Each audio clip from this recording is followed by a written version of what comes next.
Mas acho que é importante entender o que é o Papa, né? Quem é o Papa? Porque se olha com esse olhar muito materialista, é claro que as pessoas vão começar a extrair como se ele fosse mais como um deputado eleito, um presidente, outra coisa. Mas na verdade, a realidade, muito maior do que qualquer debate contemporâneo, tem uma realidade sobrenatural imensa e belíssima, né? Que é o quê?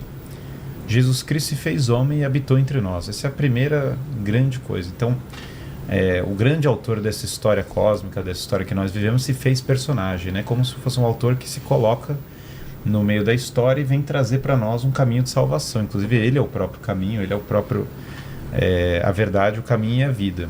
E ele morre pelos nossos pecados, para a nossa redenção, que é uma graça imensa, e ele renasce. Então nós estamos agora nesse período da Semana Santa. O que nós estamos celebrando, né? Essa belíssima festa da Páscoa. Bom, primeiro lá atrás da Páscoa, eles já celebravam a Páscoa, o que? A libertação do povo. O povo em Israel era escravo, de fato, no Egito. Você tem uma verdadeira religião satânica, né? As pessoas cultuam, inclusive, Amon-Ra, né? Que é um culto, inclusive, sincrético, vários cultos de Amon. Muitos desses cultos descendem de Baal mesmo, que é literalmente a figura diabólica, quando você lê na Bíblia, derivada da Babilônia, né? Baal é senhor na religião cananita. Então, quando Moisés liberta as pessoas, né, tira elas, ele está livrando as pessoas de uma escravidão do pecado. As pessoas estão presas sob um jugo que impede elas de encontrar algo que é eterno e divino. E aí ele abre o mar, liberta as pessoas, e você está celebrando na Páscoa a libertação das pessoas. Bom, Jesus Cristo, ao morrer e renascer, ao entregar a sua vida ao derramar, né, seu precioso sangue para nos salvar, ele está nos libertando do pecado. Então a Páscoa agora ganha um novo significado, belíssimo, mais profundo ainda, que é a ressurreição do Cristo. E Jesus Cristo quer levar a fé para as pessoas, quer trazer, ele quer que nós sejamos salvos, que nós tenhamos contato com essa boa nova, com esse evangelho. Então existe uma missão apostólica. A igreja, as pessoas vão levar a fé, os apóstolos são escolhidos para levar a fé para as pessoas. Então veja, todas as pessoas receberam a fé de alguém. Alguém me passou a fé, e alguém passou a fé Padre Michelini, alguém passou a fé para o Guto, para todas as pessoas. Alguém chegou e anunciou sobre o Evangelho, e falou sobre as verdades da salvação e passou para os outros. Então a igreja, ela sempre foi católica no sentido que ela foi universal, porque católica quer dizer universal. A igreja é para a salvação de todas as pessoas. Todas as pessoas são chamadas à salvação e são chamadas à santidade. Ela é romana, inclusive o próprio Cristo morreu no Império Romano, porque é uma realidade histórica, não é uma coisa, diz a fábula de tal coisa que aconteceu. Não, é sob Pôncio Pilatos. Existe uma pessoa chamada Pôncio Pilatos, o relato histórico, e as pessoas ficam chocadas quando a gente fala, né, que mais pessoas testemunharam a ressurreição de Cristo, do que nós temos mais relatos da ressurreição de Cristo, do que nós temos da vida de Alexandre o Grande, que absolutamente uma pessoa sã, deveria acreditar que Alexandre o Grande viveu. Aliás, foi um líder muito importante sobre vários aspectos, e mais pessoas testemunharam isso. Inclusive os apóstolos não só testemunharam, como eles entregaram a vida, dando testemunho dessa realidade, que Cristo de fato viveu e morreu pelos nossos pecados e ressuscitou. E esses apóstolos então vão levar a fé para as pessoas. Então eles vão em vários lugares, né? Então, claro, tem a igreja de São Tomé na Índia, tem a São Marcos, que não é um dos 12, né? Mas é discípulo dos 12, foi lá para o Egito. Então hoje os sacerdócios mortais são transportados para Veneza, né? Mas ele foi pregar no Egito. Nós temos, claro, São Tiago. Então a fé chega a nós, por exemplo, aqui do Brasil, como? São Tiago vai até a Península Ibérica e prega a fé lá, e tem a primeira visão de Nossa Senhora, né, no Pilar, que é uma das coisas muito bonitas.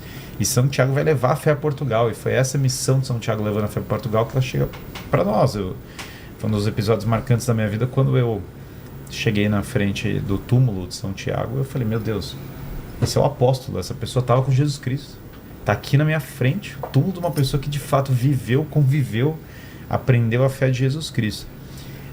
E aí tem uma das coisas mais belas de todas, né? Se você vai na Colina do Vaticano, tá lá esse mesmo lugar, séculos e séculos passados, geração a geração, tá lá no lugar da colina. O Papa celebra, né, as missas sobre o lugar.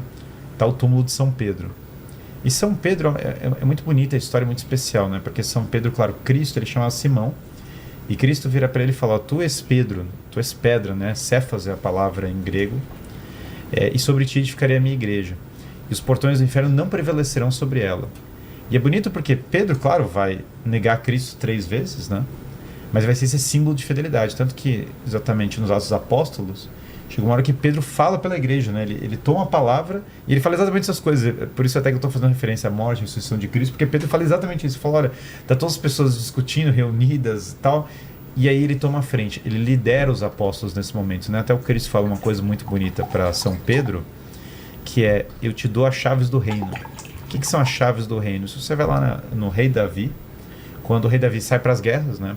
Porque esse é o ponto até do rei Davi, unir o reino de Israel, tirar o jugo de todos esses reinos malignos e dar unidade para as pessoas. Aliás, o Cristo, logo antes, né, do Calvário, ele reza com os apóstolos para que eles tenham unidade na verdade. Essa missão de preservar a unidade na verdade é a chave, né, para entender o que é o papado. E aí, as chaves do reino são as chaves que ficam quando o rei sai numa guerra. Então o rei vai lutar numa campanha, vai enfrentar uma missão distante. Quem cuida do reino na ausência do rei, que está guardando ele. Então o reino é de Cristo, Cristo é o rei. O Papa é o gatekeeper, né? Ele é o guardião, ele é quem está segurando as chaves do reino. Então Pedro, ele é um bispo. Na verdade, a partir de Pedro vão ter os bispos, né? Os herdeiros dos apóstolos são os bispos. Então, e lá em Atos dos Apóstolos já descreve isso, que os apóstolos vão para esses lugares distantes e alguém vai ter que cuidar, continuar aquela missão. Essa é a beleza da sucessão apostólica. Não dá para simplesmente o apóstolo falou e ele vai falecer, quem continua. E aí os apóstolos vão nomeando os bispos. E os bispos, claro, vão nomeando os padres para auxiliar na sua missão. Então, o padre Miquelino daqui do nosso lado foi ordenado por um bispo, que foi nomeado por outro, pelo Papa, por pelo outro Papa, bispo, até chegar em Pedro. Numa linha até chegar em de Pedro. sucessão, até chegar à época dos apóstolos. Essa é uma das coisas mais fascinantes. Então, pessoa a pessoa, as pessoas foram sendo nomeadas numa linha ininterrupta, né? E São Pedro, então, ele vai ser crucificado de ponta cabeça nesse mesmo lugar, nessa mesma colina do Vaticano, onde está o Santo Padre. E quando os bispos, né, Santo Irineu de Lyon, tantos das pessoas da igreja primitiva, eles têm essa deferência, essa liderança que São Pedro teve junto aos apóstolos. E justamente porque você tem que ter uma unidade da igreja. Esse é o ponto do porquê ter um Papa, para manter a unidade da igreja. Se eu perco essa herança, esse líder, a igreja vai se fragmentar infinitamente. Cada um vai acabar criando a sua igreja. É uma consequência inevitável. Pense, não tem uma figura que une as pessoas. A palavra Papa quer dizer pai. Então o Papa é o bispo de Roma, ele é o herdeiro de São Pedro. E aí nós temos pessoa a pessoa, passando por São Lino, São Clemente, todos os papas, pessoa a pessoa, o Papa João Paulo II, que foi o que eu conheci pessoalmente, primeira vez, né? Porque ele teve Natal, inclusive, no ano que eu nasci, minha mãe estava grávida e foi lá encontrar o Papa João Paulo II logo antes do meu nascimento. Então, pessoa a pessoa, esses homens receberam a missão de usar os sapatos do pescador, né? De seguir o caminho de São Pedro e levar a fé para as pessoas, e manter a unidade da igreja e preservar as pessoas na verdade. Então o Papa até conta uma história de São João Paulo II, né? Que ele falou, poxa, você não vai ordenar mulheres, sacerdotes? Ele falou, olha filho, eu não tenho como fazer isso, eu sou apenas o Papa. Não sou Cristo, não sou Deus. Eu não sou Deus. O Papa, ele não é o poder absoluto, o todo-poderoso, a pessoa que... Não é isso. Ele é o zelador da fé de Jesus Cristo. Ele basicamente está protegendo a doutrina da igreja. Então não é uma questão de qual é a sua facção política, qual é o seu lado que vai mudar. É um Cristo e uma igreja. E uma verdade. E claro que naturalmente vai ser assim, porque se tem uma verdade, nós queremos preservar e levar as pessoas para essa verdade. Então, a figura do Papa, o papel dele não é de um político. A eleição dos papas pelo Colégio Cardinalício é uma disciplina que foi colocada pela igreja, mas os primeiros papas eram voluntários. Por que eles eram voluntários? Porque todo mundo ia morrer. Os primeiros 30, né? Os primeiros 30 papas ali foram mortos. Vai ser morto. Então, na verdade, quando chegava alguém, levantava a mão na já era igreja e falava assim, olha, deixa comigo. As pessoas rezavam, agradeciam, ajoelhavam e falavam, meu Deus, alguém é corajoso de assumir esse mando. Porque, claro, a igreja vai sendo forjada, como falou Tertuliano, o sangue dos mártires é a semente da igreja. E se hoje tem esse renascimento católico, nós não temos, claro, tanto o martírio, às vezes, de sangue, né? Embora isso aconteça muito no mundo islâmico, em vários lugares do mundo, Mas aqui, por exemplo, no Ocidente não é tão comum o martírio de sangue, mas nós temos a perseguição das pessoas que vivem a fé, da doutrina e tantas coisas, que exatamente nesse mundo secularizado há uma demanda natural por se voltar a algo que é eterno. Então o Papa, ele é o zelador da fé da igreja. Então ele não é um negócio. E todos os papas têm essa missão. Então a primeira coisa que a gente tem que fazer, assim, todo mundo... Não é um jogo político, não é Game of Thrones, não é quem é o próximo. Acho que todas essas visões que são às vezes até meio um pouco dissociadas do que é a missão espiritual do papado. É claro que tem uma dimensão humana tudo isso, é claro que existe todas essas coisas, mas as pessoas tendem às vezes a pensar assim, não, o Papa, ele é uma pessoa das riquezas, né? E veja, essas riquezas do Vaticano, né? A igreja é uma instituição de caridade do mundo, mas muitas delas são fruto do que? Bom, a Capela Sistina é a obra de Michelangelo, são pessoas que viveram vidas e entregaram essas obras de arte para a igreja. Você vê, ter uma visão tradicional que era, poxa, nós vamos pegar o nosso ouro, ao invés de botar na casa de uma pessoa rica, nós vamos colocar para as coisas de Deus, nós vamos colocar nos altares, porque...